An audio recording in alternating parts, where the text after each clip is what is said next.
মানুষের জীবনে সবচেয়ে বড় শক্তি দৃষ্টিশক্তি নয়, মনোবল।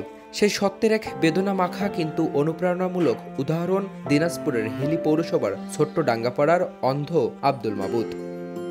দু চোখের দৃষ্টি হারালেও অদম্য ইচ্ছাশক্তি, আত্মসম্মান আর পরিশ্রম তাকে আজও টিকে থাকতে শিখিয়েছে নিজের উপার্জনে, নিজের ঘামে।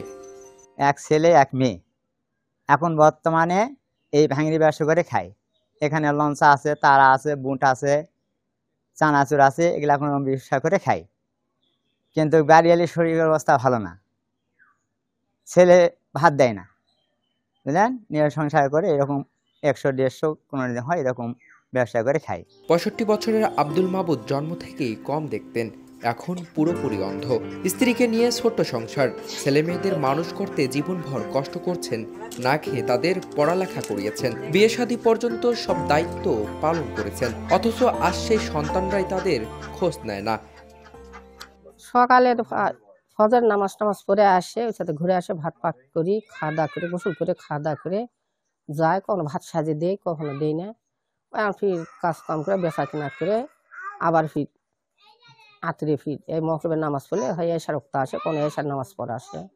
দোকানে 400-500 টাকার মাল তোলে, আরে আসে কখনো 150 আসে, কখনো 200 আসে, কখনো 100 হয়, কখনো হয় না, বিক্রি হয় না, মাল থাকে। এই টাকা দিয়ে এখন ধরে ওর ভিতরে ওষুধ খায়, এখন না চললে চলবাই না গিয়ে, এখন ওষুধ হয়, কখনো হয় না। আমার নুন আনতে 50 ফুটে।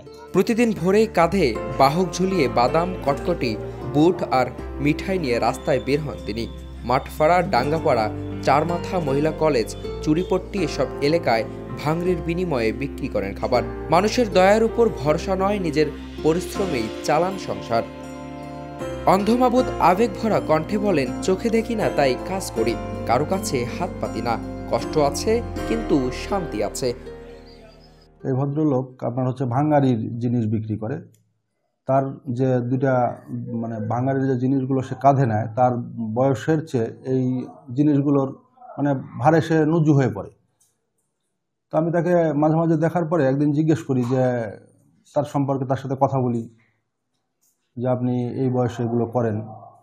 তো সে আমাকে জানায় যে স্যার, ভিক্ষা করার চেয়ে আমি পরিশ্রম করে খাই। তাকে জিজ্ঞেস করি যে আপনার ছেলে মেয়ে আছে কিনা, বলে ছেলে মেয়ে আছে, দেখাশোনা করে না। আমি তাকে ডেকে মাঝে মাঝে কিছু সহযোগিতা করার চেষ্টা করি।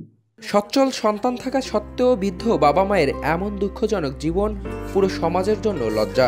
যতদিন দায়িত্বহীনতা থাকবে ততদিন অন্ধ মাবুদদের মতো মানুষ অন্ধকারে পথ খুঁজে ফিরবে।